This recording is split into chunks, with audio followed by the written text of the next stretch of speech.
इसीलिए अल्लाह ताला कुरान में कहता है, ज़हरल फसादु फिल बर्रि वल बहरि बिमा कसबत अयदीन नास।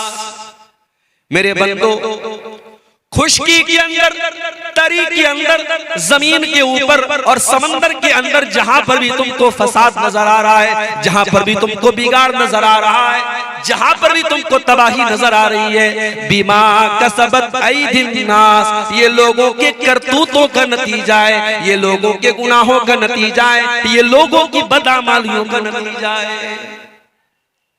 और आगे अल्लाह क्या कहता है, लियुज़ीक़हुम बादल्लज़ी अमिलू। मेरे बंदो, ये मुसीबतें जो तुम देख रहे हो, ये आफतें जो तुम देख रहे हो, ये परेशानियां जो तुम देख रहे हो, ये तुम्हारे बाज़ अमाल की सजा है, ये हर गुनाह की सजा नहीं है। अगर अल्लाह हर गुनाह की सजा दे दे, मा तरका अला ज़ारिहा मिन दाब्बा, तो जमीन के ऊपर कोई जानदार ही बाकी न बचे। कुछ गुनाहों की सजा अल्लाह दुनिया में देता है, मुसीबतों की शक्ल में, परेशानियों की शक्ल में, तबाही की शक्ल में। इसका मतलब यह हुआ कि कायनात में जहां पर भी बिगाड़ नजर आ रहा है, उसके पीछे रीजन क्या है, कारण क्या है, वजह क्या है? इंसान के गुनाह है, इंसान की नाफरमानियां है। और आगे बढ़िए, कुरान का पहला पारा उठाइए, वकुलना या आदम उस्कुन अंत व ज़ौजुकल जन्ना फकुला रगदन मिन हैसु शि'तुमा वला तक़रबा हाज़िहि शजरा। ऐ आदम, जन्नत में आराम से अपनी बीवी के साथ, हव्वा के साथ तुम रहो, जो चाहे खा लो, जो चाहे पी लो, जहां चाहे मौज मस्ती करो, लेकिन ऐ आदम है हव्वा, इस पेड़ के करीब न जाना, इस दरख्त के करीब न जाना। अल्लाह ने मना कर दिया एक पेड़ के बारे में, इस पेड़ के करीब मत जाना। अब हमारा नौजवान क्या पूछता है, शेख साहब उस पेड़ का नाम क्या था, तुझे खाना है क्या? क्यों पूछता है? हमारी आदत है फजूल सवालात करने की, जिस सवाल का कोई मकसद नहीं वो सवाल करते हैं। आदम अलैहिस्सलाम को अल्लाह ताला ने एक पेड़ के करीब जाने से मना किया। पेड़ किस चीज का था, इसका क्या मतलब है? अल्लाह ने पेड़ का नाम नहीं लिया है, हमें जानने की जरूरत भी नहीं। अल्लाह ने कहा आदम ए हव्वा, इस पेड़ के करीब न जाना, अगर जाओगे फतकूना मिनज़्ज़ालिमीन, तो तुम जालिमों में से हो जाओ। फ़अज़ल्लहुमा अश-शैतानु अन्हा फ़अख़रजहुमा मिम्मा काना फ़ी। शैतान ने हमारे बाप आदम को और हमारी माँ हव्वा को, दोनों को बहका दिया। अवाम में ये बात मशहूर है कि इब्लीस ने हजरत हव्वा को बहकाया और हजरत हव्वा ने आदम को बहकाया। ये गलत बात है, ये कुरान के खिलाफ बात है। कुरान कह रहा है दोनों को बहकाया, दोनों की कॉमन गलती थी, सिर्फ हव्वा की गलती नहीं थी, ये आदम की भी गलती थी, ये हजरत हव्वा की भी गलती थी। अच्छा, शैतान ने ऐसे ही डायरेक्ट जाकर नहीं बहका दिया, शैतान दोस्त बन के आया, शैतान हमदर्द बन के आया और कहा ऐ आदम ए हव्वा, मैं तुमको एक पेड़ के बारे में बताता हूँ, उस पेड़ के फल को अगर तुम खा लोगे, ऐ आदम ए हव्वा, तुम हमेशा हमेश के लिए जन्नत में रहोगे, हमेशा हमेश के लिए तुम जन्नत में रहोगे या फरिश्ते बन जाओगे। गौर करो, शैतान हमारे बाप आदम को बहका भी रहा है तो क्या कह के बहका रहा है? अंतकूना मलकैनी, ऐ आदम ऐ हव्वा, इस पेड़ को खा लो तुम फरिश्ते बन जाओगे। आदम अलैहिस्सलाम को ये ना समझ में आया कि अल्लाह ताला ने मेरा मकाम तो ये बनाया कि जब मुझे पैदा किया तो फरिश्तों को हुक्म दिया कि आदम के आगे सजदा करो, और शैतान मुझसे कह रहा है ऐ आदम तू इस पेड़ को खा जाओ तो तुम फरिश्ते बन जाओगे और हमेशा हमेशा जन्नत में रहोगे। अल्लाह ने उससे बड़ा मकाम दिया था, लेकिन शैतान ने ऐसी पट्टी पढ़ाई कि हमारे बाप आदम को समझ में नहीं आया। पता ये चला मेरे भाई, हम उसी आदम की औलाद हैं और हम भी शैतान के आगे बेबस हो जाते हैं और कमजोर पड़ जाते हैं और अक्सर शैतान की चालों में आ जाते हैं। और ये भी पता चला शैतान दुश्मन बनकर के नहीं आता, शैतान दोस्त बनकर के आता है। वक़ासमहुमा इन्नी लकुमा लमिनन नासिहीन, शैतान ने कसम खाई, कहा आदम मैं कसम खाता हूं अल्लाह की, मैं तुम्हारा भला चाहता हूं, मैं तुम्हारा बुरा नहीं चाहता। हमारे सामने कोई अल्लाह की कसम खा ले। मैं मार्केट में जाता हूं, सामान खरीद लिया, सामान का रेट पूछा दुकानदार से, उसने कहा 100 रुपए का है। मुझे लगा यार कुछ महंगा मिल रहा है, मैंने कहा यार 90 का दे दो। कहता है मौलवी साहब अल्लाह की कसम मैंने 80 का खरीदा।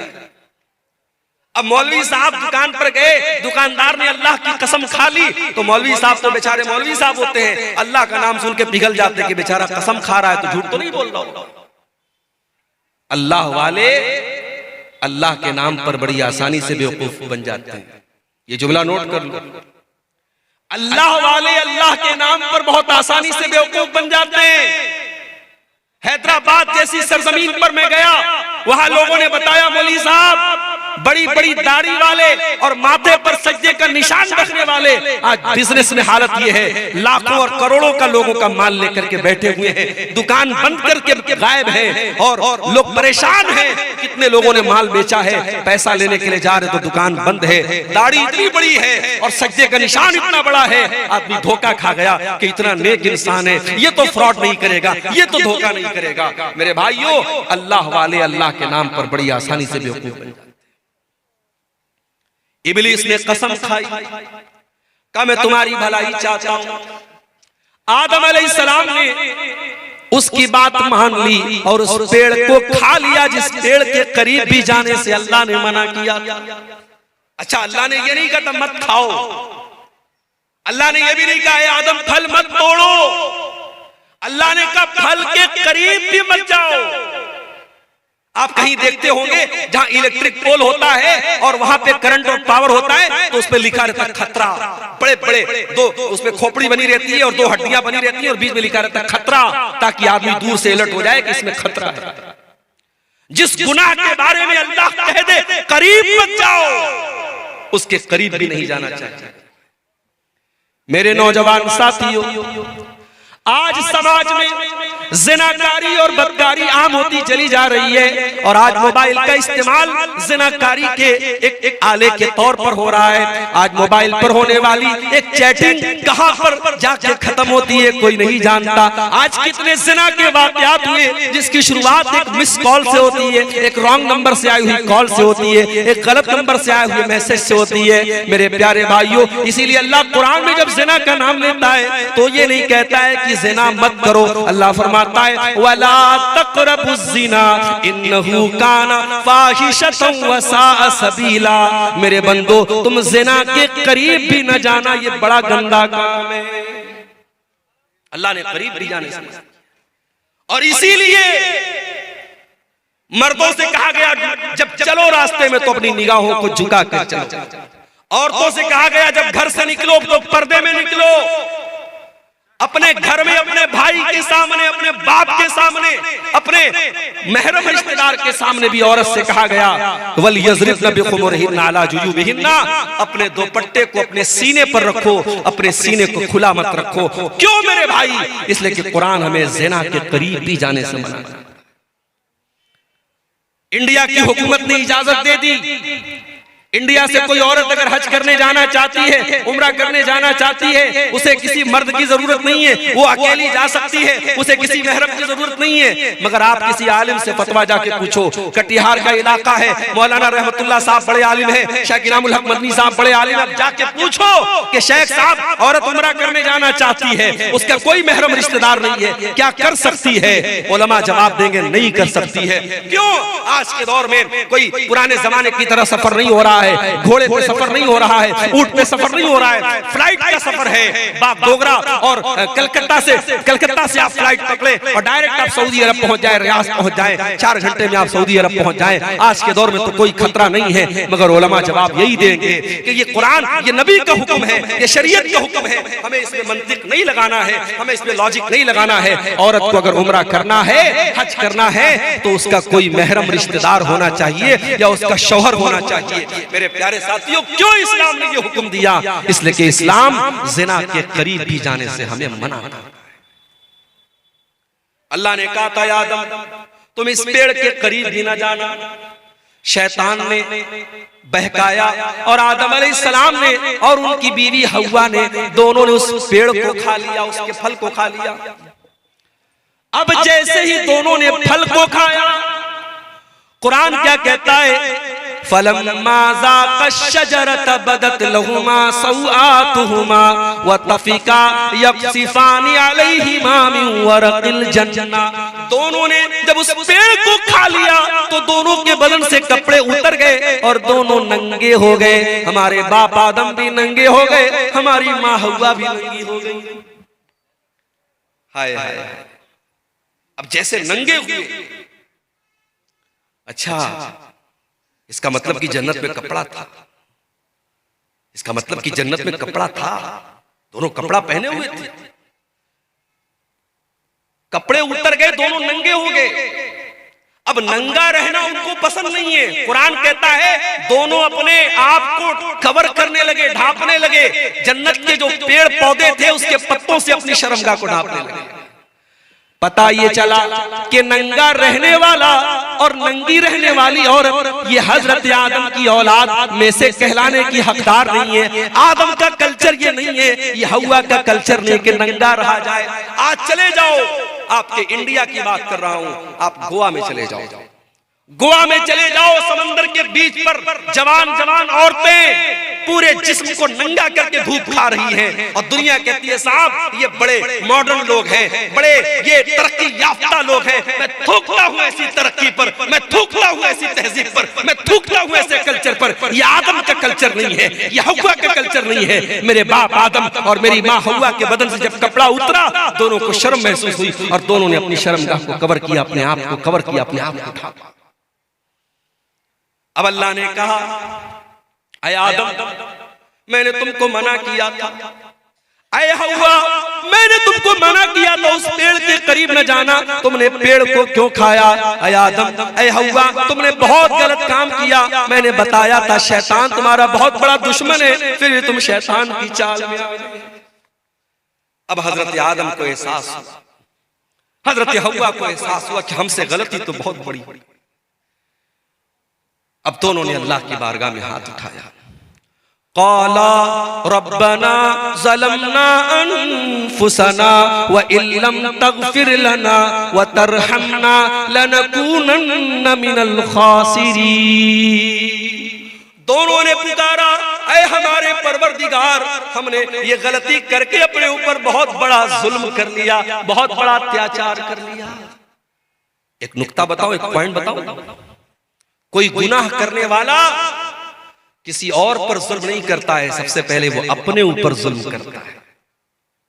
जो हराम काम करता है, जो जिना करता है, जो शराब पीता है, जो जुआ खेलता है, जो नमाज नहीं पढ़ता है, जो अल्लाह को नाराज करने वाला कोई भी काम करता है, वो सबसे पहले अपने ऊपर अत्याचार करता है, अपने आप को हलाकत में डालता है। हमारे बाप आदम की दुआ हमें ये सबक दे रही है, रब्बना ज़लमना अनफुसना, ऐ हमारे परवरदिगार हमने अपने जान के ऊपर जुल्म किया है, व इल्लम तग़फिर लना व तरहमना, और अल्लाह अगर तूने हमें माफ न किया और तूने हमको नहीं बख्शा, तूने हम पर रहम न किया, लनकूनन्ना मिनल खासिरीन, ऐ अल्लाह हमसे ज्यादा खसारे वाला, हमसे ज्यादा नुकसान वाला कोई नहीं होगा।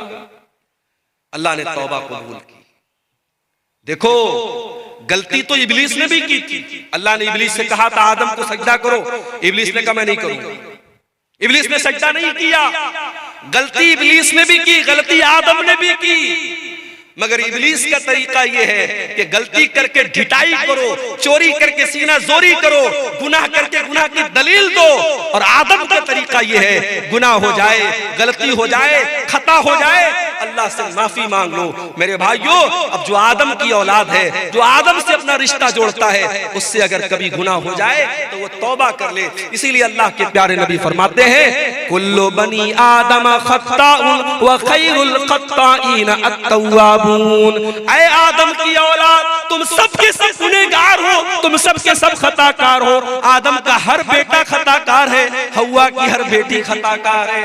अगर कोई कहता है साहब, मौलवी साहब मैंने आज तक कभी कोई गुनाह नहीं किया है, झूठ बोल रहा है। कोई ये दावा कर ही नहीं सकता उसने कभी कोई गुनाह नहीं किया। हर इंसान के दामन पे कुछ न कुछ धब्बे जरूर है मेरे भाई। ये अलग बात है, किसी के धब्बे नजर आते हैं और कोई चमकीला कपड़ा पहन के और व्हाइट कलर का कुर्ता पहन के और बेहतरीन टोपी लगा के निकलता है, उसका कपड़ा और उसका उजला कपड़ा उसके दामन के स्याह उसके कारनामों को छुपा लेता है। मगर दामन सबका गंदा है मेरे प्यारे भाइयों। अल्लाह के नबी कह रहे हैं, आदम के तमाम बेटे खताकार हैं, लेकिन हाँ, सबसे बेहतरीन खताकार वो है अत-तव्वाबून, जो खूब तौबा करता हो, जो खूब अल्लाह से माफी मांगता हो। मेरे प्यारे साथियों, गुनाह हो सकता है, गुनाह करने के बाद इंसान को तौबा कर लेनी चाहिए। जानते हो, गुनाहों की वजह से दुनिया में जितनी कौमें तबाह हुई, सब गुनाह की वजह से तबाह। कौमें आद का नाम सुना है? अरे आज ये दुनिया की वो ताकतें जो गरीब मजबूरों को मार रही है, बेकसूरों को मार रही है, जाके बता दो उनसे कभी दुनिया में कोई कौम याद भी आई? ऐसी कौम थी कि बड़े बड़े पहाड़ों को काट के मकान बनाती थी और कौम आद के लोग कहते थे, मन अशद्दु मिन्ना कुव्वा, हमसे पावरफुल कोई नहीं है, हमसे ताकतवर कोई नहीं है, हमसे शक्तिशाली कोई नहीं है। जानते हो अल्लाह ने अंजाम क्या किया? फ़अम्मा आदुन फ़उहलिकू बित्ताग़िया, अल्लाह ने ऐसा अज़ाब भेजा कि आसमान से कौम आद के ऊपर ऐसी चिंगाड़ की आवाज आई, ऐसी आवाज आई, उन आवाज को सुन करके उनके कान के साथ साथ उनके दिल भी फट गए, उनके कलेजे फट गए और वो वहीं पर मर गए। ऐसी आवाज आई आसमान से, अपने आप को ताकतवर कहने वाले कौम आद, उनके कलेजे फट गए और वो मरे पड़े रहे। व अम्मा समूदु फ़उहलिकू व अम्मा आदुन फ़उहलिकू बिरीहिन सरसरिन आतिया सख्खरहा अलैहिम सबअ लयालि व थमानियत अय्यामिन हुसूमन फतरल कौम फीहा सरा। कौमे समूद के ऊपर अजाब आया, आसमान से आवाज आई, और कौमे आद के ऊपर क्या अजाब आया? अल्लाह ने 8 दिन लगातार ऐसी हवा चलाई, पटक पटक के अल्लाह ने मारा, और कौमे आद के लोग जमीन पे ऐसे मरे पड़े थे, उनकी खोपड़ी अलग है, उनका धड़ अलग है, उनका सर अलग है। अल्लाह कहता है खजूर के सड़े हुए तरों की तरह जमीन पे पड़े थे। यह अंजाम कौमे आद का हुआ। क्यों हुआ मेरे भाई? उन्होंने अल्लाह को नाराज किया था, उन्होंने गुनाह किया था। कौमे समूद का यह अंजाम क्यों हुआ? उन्होंने हजरत शुएब की, उन्होंने हजरत सालेह की नाफरमानी की थी, और अल्लाह के हुक्म से जो ऊँटनी आई थी उस ऊँटनी को उन्होंने कत्ल कर दिया था। जब जब धरती पर पाप हुआ है, जब जब धरती पर गुनाह हुआ है, धरती पर अल्लाह का अज़ाब आया है। और आगे बढ़ी, हजरत लूत अलैहिस्सलाम की कौम की हालत देखिए। ये आने वाले मुसाफिरों को लूट लिया करते थे, ये डाका डाला करते थे, और ये अपनी औरतों के बजाय मर्द मर्द के साथ अपनी शहवत पूरी करता था, मर्द मर्द से जिस्मानी ताल्लुक कायम करता था। ये इग़लाम बाजी किया करते थे, ये लौंडेबाजी किया करते थे, ये मर्द मर्द के साथ नाजायज काम किया करता था। आज भी समाज में ये गंदा काम करने वाले कान खोल करके सुन ले, इग़लाम बाजी करने वाला ये ज़िनाकारी से बड़ा गुनाह करता है। ज़िनाकारी करने वाला गलत कर रहा है, मगर इग़लामबाजी करने वाला बहुत गलत काम कर रहा है, वो अल्लाह के अजाब को दावत दे रहा है। हजरत लूत अलैहिस्सलाम की कौम ने जब ये गंदा काम किया तो जानते हो उनका अंजाम क्या हुआ? उनके ऊपर आसमान से पत्थरों की बारिश की गई और अल्लाह ने पूरी उनकी बस्ती को पलट दिया। और आज भी सऊदी अरब के सफर पे आप चले जाएं तो वहां आपको वो जगह मिल जाएगी, और वहां पे डेड सी के नाम से वो जगह है, और उस डेड सी जिसको कहते हैं बहरे मुर्दार, उस पानी के अंदर आज भी उस बस्ती के अवशेष पाए जाते हैं, उस इलाके की चीजें पाई जाती हैं जो हजारों साल पहले जिसको अल्लाह ताला ने अजाब भेजा था और पूरी बस्ती को उलट दिया था। मेरे भाइयों, इसने अल्लाह की फितरत को बदल दिया। जो काम औरत के साथ और बीवी के साथ करना चाहिए वह मर्द मर्द के साथ करता था। अल्लाह ने उसकी सजा क्या दी? अल्लाह ने आसमान से पत्थर बरसाया और पूरी बस्ती को उलट दिया। और आगे शुएब अलैहिस्सलाम को देखिए, उनकी कौम क्या करती थी? 420 करती थी, अपने तराजू में डंडी मारा करती थी, और 1 किलो सामान देना होता था तो 900 ग्राम दिया करती थी, नाप तोल में कमी किया करती थी, 420 किया करती थी। अल्लाह ने हजरत शुएब अलैहिस्सलाम की कौम पर आसमान से ऐसी बदली भेजी, उनको जब बारिश थम गई और गर्मी लगने लगी और आसमान में बदली नजर आई, उनको लगा कि बारिश होगी, वो जल्दी से बदली के नीचे जाके खड़े हो गए और बदली से आग बरसने लगी और पूरी बस्ती का काम खत्म हो गया। अल्लाह ताला ने ऐसा अजाब भेजा हजरत शुएब की कौम पर।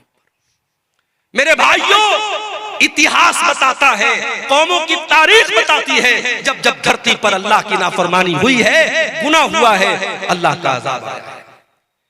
इसीलिए अल्लाह कुरान के 20वें पारे के लास्ट में फरमाता है, फकुल्लन अखज़ना बिज़ंबिही फमिनहुम मन अखज़तहु सयहतु वमिनहुम मन अरसलना अलैहि हासिबा वमिनहुम मन खसफना बिहिल अर्दा वमिनहुम मन अगरकना।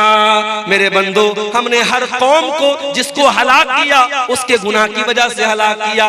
किसी के ऊपर आसमान से पत्थर बरसाया, किसी के ऊपर आसमान से आवाज आई और किसी को जमीन में धंसा दिया और किसी को समंदर में डुबा डुबा के मार दिया। एक साहब थे, उनका नाम था फिरौन। वो क्या करता था? बच्चों को मरवा देता था, बच्चों को मरवा देता था। अच्छा, फिरौन का नाम हम सुनते हैं, कहते बड़ा जालिम, और इस्राइल का नाम आता है तो हमारे कुछ लोग यूट्यूब पर और ट्विटर पे कहते हैं आई स्टैंड विद इस्राइल, मैं इस्राइल के साथ खड़ा। अरे जालिमों, ये बहस छोड़ दो। इस्राइल में जुल्म किसके ऊपर हो रहा है? किस कम्युनिटी पर हो रहा है? किस कौम पर हो रहा है? ये सोचो, पिछले चंद महीनों में गाजा की सरजमीन पर हजारों छोटे छोटे बच्चे मार दिए गए। उनकी कटी फटी लाशें जाके देख लो मेरे भाई, आपके मुंह से निवाला न उतरेगा, आपके हलक से खाना न उतरेगा। अरे बच्चों की क्या गलती होती है मेरे भाई? बच्चे तो सबके प्यारे होते हैं। किसी कहीं स्कूल होता है रोड पर तो सरकार वहां पे बोर्ड लगाती है कि गाड़ी धीरे चलाइए, यहां बच्चों का स्कूल है। बच्चों के डॉक्टर के यहाँ जाओ तो बड़े बड़े वहां पे बोर्ड लगे रहते हैं, keep silent, there are children, खामोश रहिए, यहां पर बच्चे हैं। बच्चों से हम इतना प्यार करते हैं, बच्चों का इतना ख्याल करते हैं। मेरा प्रोग्राम होने वाला है मेरठ की सरजमीन पर 17 तारीख को। अभी आज वहां से फोन आया कि परमिशन नहीं मिला। मैंने कहा क्यों नहीं मिला? बोले 18 तारीख को एग्जाम होने वाला है और प्रशासन ने कहा कि हम आपको परमिशन नहीं दे सकते, बच्चों को रात में एग्जाम की तैयारी करना होगा, आप लाउड स्पीकर लगाएंगे, बच्चे तैयारी नहीं कर पाएंगे। इतना बच्चों का लोग ख्याल करते हैं। हजारों लाखों बच्चे मार दिए, उनकी लाशें बेगौर कफन पड़ी है मेरे भाई, और आज दुनिया उसका सपोर्ट कर रही है। एक फिरौन, उसको लोग गाली देते बड़ा जालिम था। अरे फिरौन तो बच्चों को मरवाता था, बच्चियों को नहीं मरवाता था। उसको किसी ने बताया था कि तेरी हुकूमत में बच्चा पैदा होगा जो आगे चल के तेरी हुकूमत को खत्म कर देगा। अपने आप को रब कहता था, अपने आप को खुदा कहता था, मगर इतना बुज़दिल था।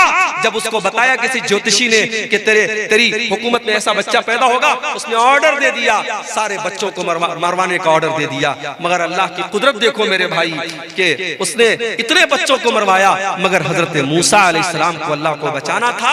अल्लाह ने कैसे बचाया, लंबा वाकया है, मैं आपको उधर नहीं लेके नहीं जाना चाहता हूं। किस तरीके से फिरौन के महल में और फिरौन के पैसे से हजरत मूसा की परवरिश होती है। और यही फिरौन, जब मूसा अलैहिस्सलाम उससे आके कहते हैं कि ऐ फिरौन, मैं अल्लाह का रसूल हूं, मैं रब्बुल आलमीन का रसूल हूं, तो फिरौन अल्लाह का मजाक उड़ाता है, कहता है वमा रब्बुल आलमीन, ऐ मूसा कौन रब्बुल आलमीन?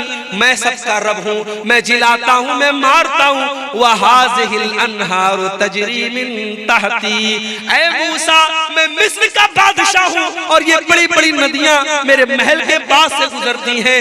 मैं इन नहरों का मालिक हूँ, मैं इन नदियों का मालिक हूँ। ऐ मूसा तू तो ढंग से बोल भी नहीं सकता है, तू क्या मेरा मुकाबला करेगा? ऐ मूसा कौन है तेरा अल्लाह? ऐ हामान जल्दी से सीढ़ी लाओ, मैं चढ़ के देखूं कि मूसा का रब क्या कर रहा है, मूसा का अल्लाह क्या कर रहा है। उसने अल्लाह का मजाक उड़ाया, उसने मूसा के रब का मजाक उड़ाया। अल्लाह ने अंजाम क्या किया? उसी फिरौन को जो अपनी हुकूमत पर बड़ा नाश किया करता था, अल्लाह ने पानी में डुबो डुबो करके मार दिया। वमिनहुम मन अगरकना, हमने बहुत सारे लोगों को जमीन में डुबा डुबा के मार दिया। अल्लाह का अज़ाब मेरे भाई गुनाहों की वजह से आता है। ये गुनाह बड़े खतरनाक होते हैं मेरे भाई। हमारे घर में कॉकरोच आ जाए हम दवा लाते हैं, हमारे कमरे में चूहा आ जाए हम चूहे को पकड़ने की मशीन लाते हैं। क्यों? क्योंकि हम ये मानते हैं कि हमें नुकसान पहुंचा रहा है। ये चूहे हमारे खाने पीने की चीजों को कतर जाएंगे, हमारे कपड़ों को बर्बाद कर देंगे, हम उनके लिए इंतजाम करते हैं। मेरे भाई हम चूहों को भगाने का इंतजाम करते हैं, हम कीड़ों को भगाने का इंतजाम करते हैं, हम मच्छरों के लिए मच्छरदानी का इंतजाम करते हैं। और दुनिया की सबसे खतरनाक चीज है गुनाह। हम गुनाह से बचने की कोई कोशिश नहीं करते। सबसे खतरनाक चीज है गुनाह मेरे भाई। और जानते हो गुनाह का असर बॉडी पर बाद में पड़ता है, गुनाह का असर सबसे पहले दिल पर पड़ता है।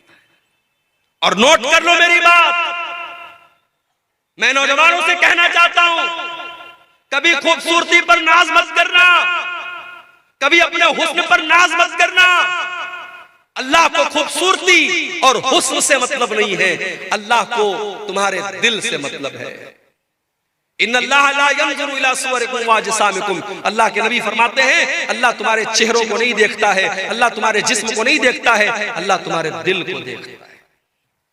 इसीलिए अल्लाह के नबी फरमाते हैं इंसान की बॉडी में, इंसान के शरीर में एक हिस्सा ऐसा है, इज़ा सलुहत सलुहल जसदु कुल्लुहु, अगर वो सही है तो इंसान की बॉडी सही है, अगर वो गड़बड़ है तो इंसान की बॉडी गड़बड़ है। अला वहियल क़ल्बु, अल्लाह के नबी अपने सीने की तरफ इशारा करके फरमाते हैं ओ लोगों वो दिल है, वो दिल है, वो दिल है। दिल का दुरुस्त होना बड़ा जरूरी है। कयामत के दिन अल्लाह ये नहीं पूछेगा तुम फेयर एंड लवली लगाते थे कि नहीं लगाते थे, फेयर एंड हैंडसम लगाते थे कि नहीं लगाते थे, तुम फेस वॉश से अपना मुंह धुलते थे कि नहीं धुलते थे, मेरी बहनों तुम कितनी देर मेकअप करती थी आईने के सामने खड़े होकर के। अल्लाह ये नहीं पूछेगा, अल्लाह क्या तो दिल देखा जाए। इसीलिए इब्राहीम अलैहिस्सलाम दुआ करते हैं ऐ परवरदिगार वला तुखज़िनी यौम युबासून यौम ला यनफ़उ मालुन वला बनून इल्ला मन अतल्लाह बिक़ल्बिन सलीम। ऐ अल्लाह मुझे तू कयामत के दिन रुसवा न करना, मुझे तू कयामत के दिन जलील न करना। ऐ अल्लाह कयामत के दिन ना माल काम आएगा ना औलाद काम आएगी। ऐ अल्लाह कयामत के दिन तो वही कामयाब होगा जो साफ सुथरा दिल लेकर के आएगा। जब इंसान गुनाह करता है तो दिल नापाक हो जाता है, दिल गंदा हो जाता है, सबसे पहले दिल पर असर पड़ता है।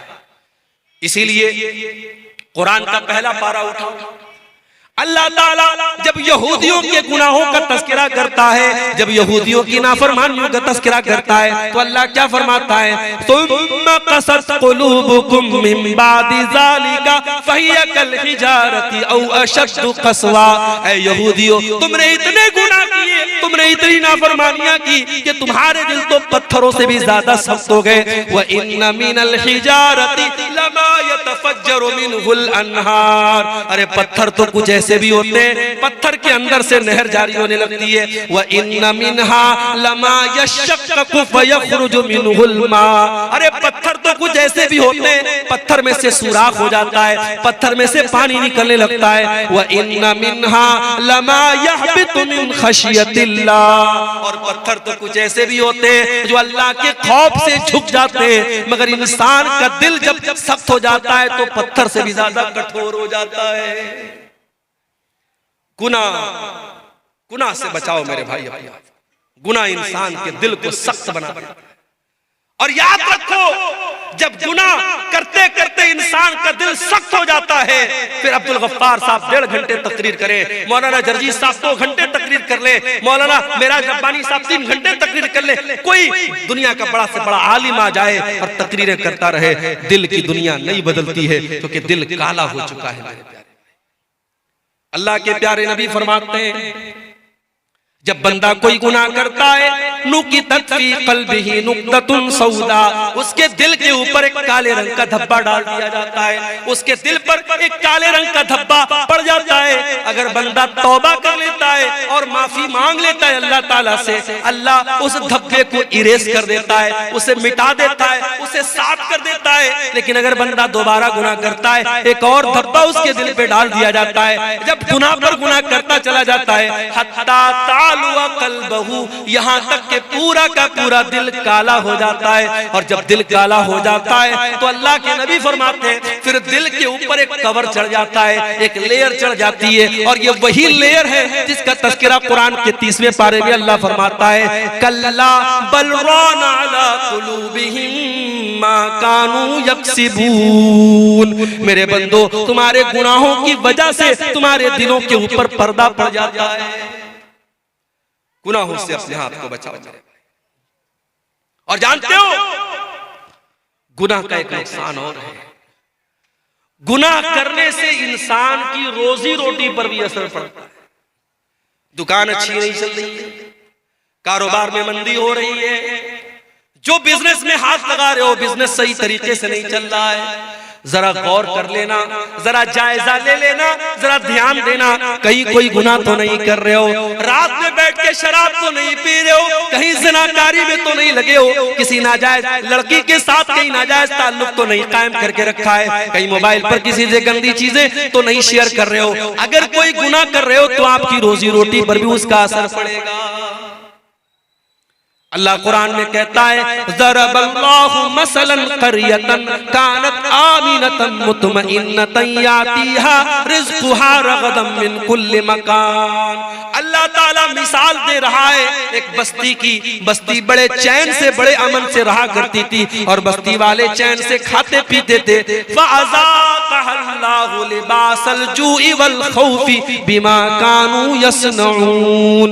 जब बस्ती वालों ने गुनाह करना शुरू किया, अल्लाह ने रोजी रोटी का रास्ता बंद कर दिया और उस बस्ती के लोग भूखे मरने लगे। आप कहते हैं मौलवी साहब हमारे यहाँ सैलाब आ जाता है, बाढ़ आ जाती है, खेती बर्बाद हो जाती है। कुरान कहता है जरा अपने अमाल का जायजा ले, जरा अपने करतूतों का जायजा ले। जब तू गुनाह करेगा तो तेरी रोजी रोटी पर भी असर पड़ेगा।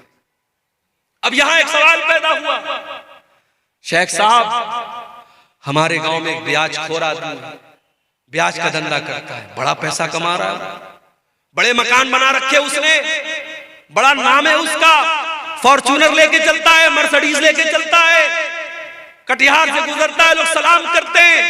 आप तो कह रहे गुनाह करने से रोजी रोटी बंद हो जाती है, उसकी रोजी रोटी तो बहुत अच्छी चल रही है। आइए इसका भी जवाब दे देते हैं। अल्लाह के नबी फरमाते हैं, मुस्नद अहमद की सही रिवायत है, जब तुम देखो कि किसी की रोजी रोटी अच्छी चल रही और वो गुनाह पर गुनाह किए जा रहा है, तो तुम उससे धोखा न खाना। अल्लाह उसको ढील दे रहा है, अल्लाह उसको मोहलत दे रहा है, और एक दिन अल्लाह ताला अपनी रस्सी को टाइट करने वाला है। और उसके बाद अल्लाह के नबी कुरान की आयत पढ़ते हैं, फलम्मा नसू मा ज़ुक्किरू बिही फतहना अलैहिम अबवाब कुल्लि शै हत्ता फरिहू बिमा ऊतू। अल्लाह फरमाता है जो हमारी नाफरमानी करते हैं हम उनको बहुत नवाजते हैं, बहुत दौलत देते हैं, खूब रुपया पैसा देते हैं। हत्ता नसू मा ज़ुक्किरू बिही, यहाँ तक के जब वो अल्लाह ताला की नसीहत को भूल जाते हैं, अखज़नाहुम बग़ततन फ़इज़ा हुम मुब्लिसून, हम अचानक उसको पकड़ लेते हैं और फिर वो हलाक हो जाता है। मेरे भाई, अल्लाह की पकड़ बड़ी खतरनाक है, अल्लाह की पकड़ बड़ी सख्त है। अगर गुनाह के बावजूद आपकी रोजी रोटी अच्छी चल रही है, आपके बच्चे तंदुरुस्त हैं, आपका मकान अच्छा है, आपका कारोबार अच्छा है, तो धोखे में न पड़े रहना। जब अल्लाह की पकड़ आएगी तो भागने का रास्ता नहीं मिलेगा। और आगे गुनाह का एक नुकसान और होता है मेरे भाई, गुनाह करने वाला जब गुनाह करता है तो अल्लाह तबारक व तआला उसे जलील करता है। गुनाह करने वाले को अल्लाह ताला जलील करता है, आज नहीं तो कल वो जलील होगा। गुनाह करने वाला इज्जत नहीं पा सकता। आप पूछेंगे मौलवी साहब इसकी दलील क्या है? दलील आप सबको याद होगी, दुआए कुनूत पढ़ते हो नहीं वितर की नमाज में? कितने लोगों को दुआए कुनूत याद है? जरा हाथ उठाओ तो देखूं भाई, सेमापुर वालों को कितने लोगों को दुआए कुनूत याद है? माशाअल्लाह, एक आदमी ने हाथ उठाया है। बंद करा दीजिए भाई साहब, जलसा कराना। अगर इतने जलसे कराने के बावजूद अगर आपको वितर में पढ़ी जाने वाली दुआए कुनूत याद नहीं है तो बहुत अफसोस की बात है। इसका मतलब कि हम खाली सर हिलाने के लिए जलसे में आते हैं, हमको तो दीन की बेसिक बात भी नहीं मालूम है, दुआए कुनूत याद नहीं है। अल्लाहुम्मा हदीनी फी मन हदैत व आफिनी फी मन आफैत व तवल्लनी फी मन तवल्लैत व बारिक ली फी मा आतैत व क़िनी शर्र मा क़दैत फ इन्नका तक़दी व ला युक़दा अलैक इन्नहु ला यज़िल्लु मन वालैत व ला यइज़्ज़ु मन आदैत तबारक रब्बना व तआलैत। बड़ी प्यारी दुआ है। इस दुआ के मतलब पर गौर करो। आए अल्लाह, तू मुझे हिदायत दे दे और मुझे उन लोगों में शामिल कर दे जिनको तूने हिदायत दी है। व आफिनी फी मन आफैत, आए अल्लाह मुझे तू आफियत दे दे, चैन दे दे, सुकून दे दे और उन लोगों में शामिल कर दे जिनको तूने आफियत दी है।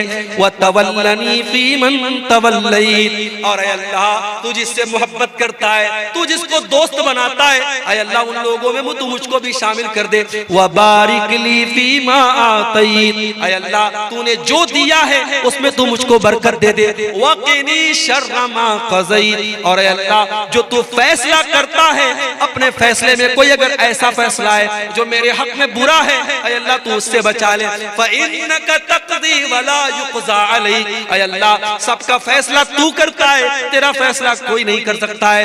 इन्नहु ला यज़िल्लु मन वालैत, अल्लाह तू जिससे दोस्ती कर ले, तू जिससे मोहब्बत कर ले, अल्लाह वो इंसान कभी जलील नहीं हो सकता। वला यइज़्ज़ु मन आदैत, और अल्लाह तू जिसको दुश्मन बना ले वो कभी दुनिया में इज्जत नहीं पा सकता। गुनाह करने वाला जलील होता है।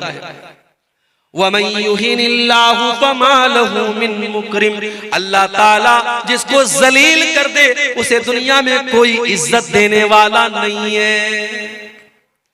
गुनाह की वजह से इंसान जलील होता है।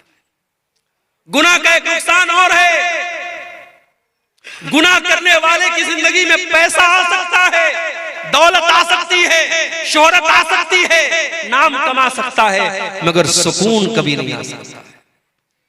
वो दौलत कमाएगा फिर भी रातों में उसको नींद नहीं आएगी, उसके बच्चे उसके नाफरमान हो जाएंगे, उसकी बीवी उससे बेवफाई करेगी, उसके घर में दौलत होगी, शोहरत होगी, सब कुछ होगा, मगर चैन और सुकून नहीं होगा। इसीलिए अल्लाह कुरान में कहता है वमन आरज़ा अन ज़िक्री फ़इन्न लहू मईशतन ज़न्का, ओ लोगों जो मेरे जिक्र से मुंह मोड़ेगा, जो मेरी शरीयत को छोड़ देगा, हम उसकी जिंदगी से सुकून को खत्म कर देंगे। व नहशुरुहु यौमल क़ियामति अअमा, और क़यामत के दिन हम उसको अंधा बना करके उठाएंगे। क़ाला रब्बि लिमा हशरतनी अअमा, वो बंदा कहेगा अल्लाह तू मुझको अंधा बना के क्यों उठा रहा है, मैं तो दुनिया में अच्छा भला देखा करता था। अल्लाह फरमाएगा क़ाला कज़ालिका अततका आयातुना फनसीतहा व कज़ालिकल यौम तुनसा, अल्लाह फरमाएगा मेरे बंदे मेरी आयतें तेरे सामने पढ़ी जाती थी, तू देख करके अनदेखा कर देता था, तू अंधा बन जाता था, तू मुझको भूल गया, मैं तुझको भूल गया। तो गुनाह करने से सुकून खत्म होता है। और एक बड़ा खतरनाक पॉइंट बता रहा हूं, नोट कर लो। गुनाह का एक बहुत बड़ा नुकसान बता रहा हूं, गुनाह करने वाला नेकी से महरूम हो जाता है। आज के दौर में कोई कहता है साहब फजर में नींद नहीं खुलती, क्यों नहीं खुलती भाई? तुमको 3 बजे कटिहार से ट्रेन पकड़नी है, गुवाहाटी जाना है, बनारस जाना है, दिल्ली जाना है, तो 2 बजे उड़ जाता है और अपने घर से निकलता है कि मुझे कटिहार 1 घंटा पहले निकलना है, ट्रेन मुझे पकड़नी। कैसे उड़ जाता है? फजर में नहीं उठता है। क्यों नहीं उठता है? गुनाह की वजह से अल्लाह तुझे फजर की नमाज से महरूम कर रहा है। याद रखो मेरे भाई, जब इंसान गुनाह करता है अल्लाह ताला उससे अच्छे काम की तौफीक छीन लेता है। और बड़े पॉइंट की बात बता रहा हूं, अगर अल्लाह ताला आपसे अच्छा काम ले रहा है, मस्जिदों में आप पैसा दे रहे हैं, मदरसों में आप चंदा दे रहे हैं, उलमा के ऊपर आप खर्च कर रहे हैं, दीन के ऊपर आप खर्च कर रहे हैं, किताबें छपवा के बांट रहे हैं, गरीबों की मदद कर रहे हैं, तो अल्लाह का शुक्र अदा कीजिए। अल्लाह आपसे काम ले रहा है, ये सबके बस की बात नहीं है। अल्लाह आपसे अपने दीन का काम ले रहा है। इंसान जब गुनाह करता है अल्लाह तबारक व तआला उसे नेकी से महरूम कर देता है। जंगे तबूक का मौका याद करो, इस्लाम के अंदर एक ऐसी जंग भी लड़ी गई, दुश्मन से कोई लड़ाई नहीं हुई, कोई जंग नहीं हुई, मगर अल्लाह के नबी के दौर में जो लड़ाइयां और जो जंगें हुई उसमें गज़वे तबूक का नाम आपको बहुत आगे आगे नजर आएगा। ये वो जंग थी जिसमें अल्लाह के नबी ने सहाबे किराम को, अल्लाह ताला ने ईमान वालों के ईमान को परख लिया था। 700 किलोमीटर का सफर करना था, मदीना से 700 किलोमीटर दूर जाना था और उस दौर की सुपर पावर से मुकाबला करना था, रोमन एम्पायर से मुकाबला करना था। अल्लाह के नबी की आदत थी जब लड़ाई के लिए घर से निकलते थे तो सहाबा को सही डायरेक्शन नहीं बताते थे। पूरब जाना होता था कहते थे पश्चिम जाना है, उत्तर जाना होता था कहते थे दक्षिण जाना है। अल्लाह के प्यारे नबी सही डायरेक्शन नहीं बताते थे, मगर जंगे तबूक एक ऐसी जंग है अल्लाह के नबी ने बिल्कुल सही डायरेक्शन बताया था और कहा था, ऐ मेरे सहाबा, हमें तबूक जाना है, हमें मदीना से 700 किलोमीटर दूर जाना है, हमें इस रास्ते पर जाना है। गर्मी का मौसम था, खजूरों के पकने का टाइम था। उस जंग में बहुत सारे मुनाफिक लोग नहीं गए, बहुत सारे मुनाफिक लोग नहीं गए, 2-4 सच्चे मुसलमान भी नहीं गए अपनी काहिली की वजह से। उन्होंने बाद में अल्लाह से तौबा कर ली, लेकिन जो मुनाफिक लोग थे, जो बेईमान लोग थे, जो कामचोर लोग थे, जो अल्लाह और उसके रसूल को धोखा देने की कोशिश करते थे, जब अल्लाह के नबी वापस आए तो अब ये आके बहाना कर रहे, कोई लंगड़ा के आ रहा है, ऐ अल्लाह के नबी मेरी तो पैर में बहुत दर्द था, मैं इसलिए नहीं जा पाया, और ऐ अल्लाह के नबी मेरे पास पैसा नहीं था, मेरे पास ये नहीं था, मेरे पास वो नहीं था। अल्लाह के नबी कहते थे अच्छा भाई चलो ठीक है, जाओ जाओ, तुमको माफ किया, तुमको माफ किया। अल्लाह के नबी कह के नजरअंदाज कर देते थे। नबी ने तो माफ कर दिया, नबी ने नजरअंदाज कर दिया, मगर कुरान में अल्लाह ने उन मुनाफिकों की पोल खोल दी। अल्लाह ने फरमाया वलौ अन्नहुम अरादुल खुरूज लअद्दू लहू उद्दतन, ऐ मेरे नबी अगर ये मुनाफिक लोग आपके साथ जाना चाहते तो तैयारी करते, इन्होंने कोई तैयारी नहीं की, ये कोई तैयारी इन्होंने नहीं की। इसका मतलब कि ये झूठ बोल रहे हैं, ये कामचोर लोग हैं, ये अल्लाह की इबादत से भागने वाले लोग हैं। वलौ अन्नहुम अरादुल खुरूज लअद्दू लहू उद्दतन वलाकिन करिह ऐ नबी इन मुनाफिकों को अल्लाह ताला ने महरूम कर दिया, ये चाहते तब भी आपके साथ जा नहीं सकते थे, अल्लाह ने इनको बिठा दिया। मेरे भाई अगर फजर की नमाज के लिए आपको अगर उठने का इरादा होता, 5:30 बजे फजर की अजान होने वाली है, 5:15 बजे का आप अपने मोबाइल पर अलार्म सेट करते और 5:15 बजे उठ करके आप मस्जिद में आते। जब मुअज्जिन अस्सलातु खैरुम मिनन नौम की आवाज देता, आपके कानों में वो आवाज पड़ती। जब आपने इरादा ही नहीं किया, जब आपका मन ही नहीं था, जब आपने उसके बारे में सीरियस उसको लिया ही नहीं, तो अल्लाह आपसे उसकी तौफीक क्यों देगा। इसीलिए हजरत फुज़ैल इब्न अयाज कहा करते थे कि अगर तुम रात में तहज्जुद की नमाज ना पढ़ सको और नेकी का काम न कर सको तो जरा गौर करना, फ़अलम अन्नका मुक़ब्बलुन क़ब्बलत ज़ुनूबुका, तो समझ लेना कि तुम्हारे गुनाहों ने तुमको जकड़ लिया है, तुम अपने गुनाहों के बंधन में बंधे हुए हो। मेरे भाइयों अपने आप को गुनाहों के बंधन से मुक्त करो, जब तक गुनाहों के बंधन में हम बंधे रहेंगे अल्लाह ताला नेकी की तौफीक हमको नहीं देगा।